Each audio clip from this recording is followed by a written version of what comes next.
আজকে কয়েক ঘন্টার কাজ কিভাবে কয়েক মিনিটেই করবেন তা দেখাবো। প্রথমেই আপনারা একটা এক্সেল শিট ওপেন করে নেবেন। এক্সেল শিট ওপেন করে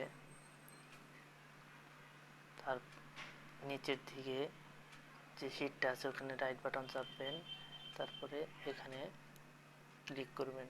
ক্লিক করে উপরের পেজ লেআউটে যাবেন। এখানে আপনি পটেনশিয়াল সিলেক্ট করতে পারেন, আবার ল্যান্ডস্কেপও সিলেক্ট করতে পারেন, আপনার যেভাবে শিটটি দরকার। পরে আপনি শিটটি পেজ সেট আপ দিবেন। পেজ সেট আপ দিয়ে শেষ হলে উপরে ফাইলে যাবেন। ফাইলে মানে আর কি ফাইলটি সেভ করবেন। সেভ আসে যাবেন, ব্রাউজিংয়ে যাবেন।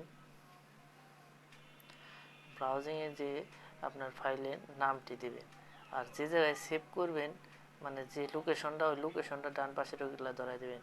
আর নিচে এখানে পিডিএফ করার বোঝে তো, সে তো পিডিএফ ধরিয়ে দিবেন। আমি এই লোকেশনটা ধরিয়ে দিচ্ছি, যে আমি ডি ড্রাইভে ধরিয়ে দিচ্ছি। আর পরে ওই যে অপশনে যাবেন, অপশনে যাওয়ার পরে আপনি এখানে একটা ক্লিক করবেন, এই লেখাটায় ক্লিক করে ওকে ওকে দিয়ে সেভ দিবেন। সেভ দিয়ে আমি যে লোকেশনটা ধরিয়ে দিয়েছি সেই জায়গায় আসলাম, এসে দেখেন এই যে আমার সব ফাইলগুলো ওপেন হয়েছে। যে জায়গায় আমার একটা ফাইল অনলাইনে গিয়ে ওপেন করে পিডিএফ করতে হতো, সেখানে আমি খুব অল্প সময়ের মধ্যে এগুলো পিডিএফ করে ফেলছি।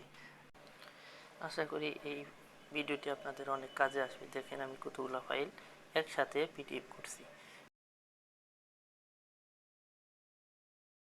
দেখবেন, ভালো লাগলে লাইক কমেন্ট শেয়ার করবেন। আসসালামু আলাইকুম।